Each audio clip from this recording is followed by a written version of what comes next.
Broadcaster Piers Morgan traded barbs with Democratic presidential candidate RFK Jr. over vaccines yesterday. Let's hear a bit from that debate. I've said is vaccines, I'm not anti-vaccine. I think vaccines should be subject to the same level of rigorous testing as other medications. And that is the only thing, my only position. Listen, I fought to get mercury out of fish for 40 years, and nobody called me anti-fish. I'm not anti-vaccines just because I want safe vaccines. And I think everybody wants safe vaccines. And as we all now recognize, the COVID vaccines were neither safe nor effective. Well, that is, hang on. That is, as you know, heavily disputed by a lot of top scientists who say that comparative to other vaccines, it was very safe. Obviously, like all vaccines, it's had issues. Obviously, they had to move at the speed of light because it was a novel virus that was killing a lot of people. But it wasn't an unsafe vaccine. But all vaccines, unfortunately, have side effects for a certain percentage of people that take them.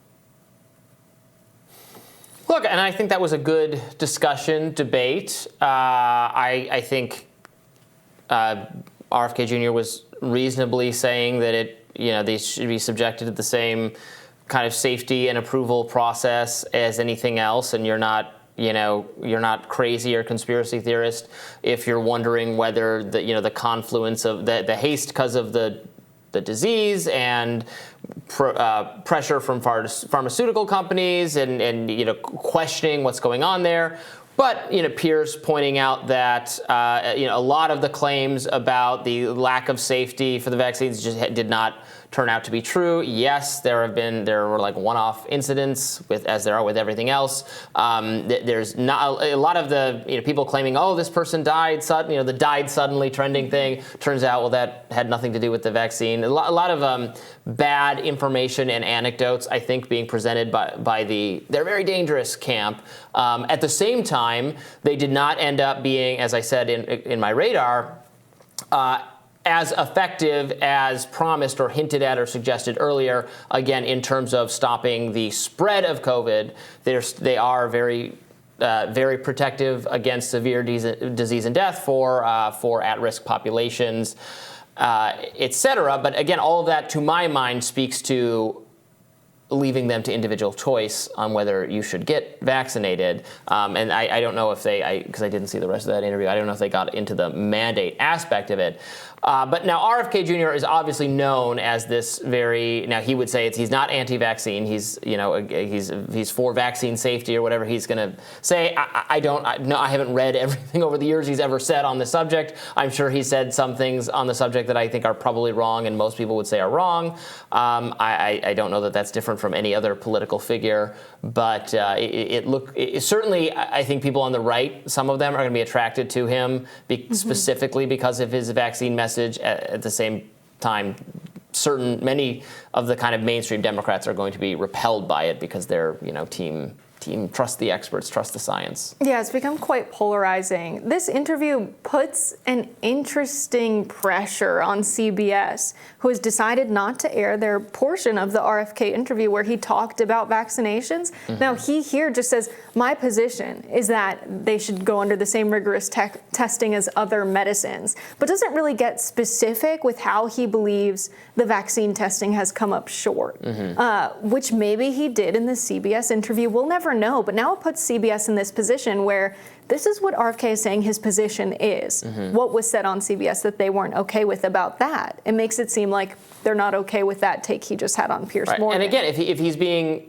if he's misrepresenting his own position, then fine, do your research, dig up but you said in this interview on this day at this time that that this vaccine is very dangerous or something. I don't know if he said that, but they're suggesting that he said that. So then go and get that handy. Sometimes there's just no follow through on these things. I'm reminded of when recently Elon Musk was interviewed for like a Twitter Spaces, and the journalist interviewing him, I think it was someone with the BBC, said, hateful speech has increased dramatically on Twitter, and Elon is like what? What are you talking about? And he had no examples or no statistics to cite or anything to that So like, if you're going to make that accusation, you have to be able to follow through. You have to be able to show some evidence for it, or you end up looking foolish. Yeah, I think that's exactly what's missing here from RFK. If he were to say, like, look at how much research went into X, Y, or Z medication. Look how much research went into the vaccinations. Yes, the timeline was rushed, but all of the reporting we've heard from scientists who are very familiar with doing medical research have said that this was rigorous. Not only that, but it was piggybacking off of decades of vaccine research, which means we can now produce vaccines more quickly than we could before. And we shouldn't be skeptical of that. I don't know how I feel about someone who's a candidate running for public office, casting doubt on all of this.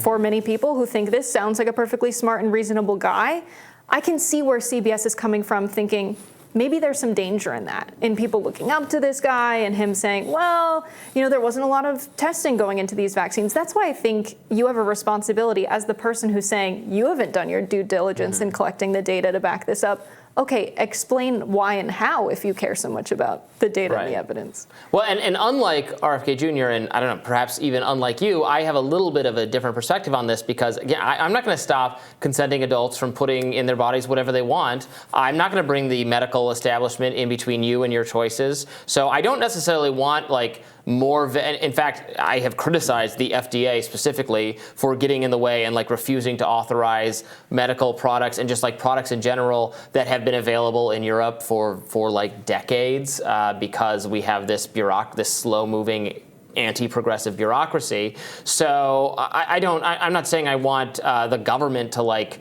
slow this process down even further, but that becomes a factor when it's being required by law, as it was in so many cases. Biden declared that 80 million people are going to have to get the vaccine or lose their job or do some kind of ridiculous daily testing thing or something like that.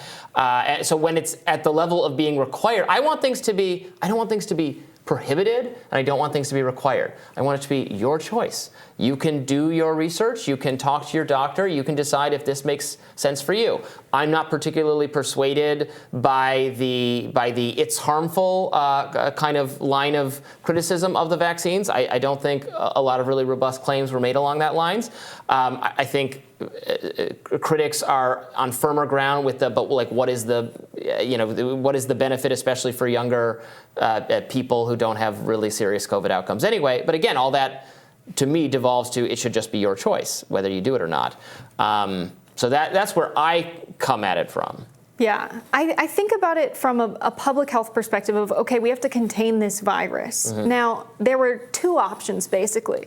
It was, we're going to reopen the economy and strip away the social safety net and let all of you go out there and contract this virus at your own risk and potentially die. But guess what? Everyday American working people have to show up to work for a wage if they want to pay their bills and continue to buy food and live in this country.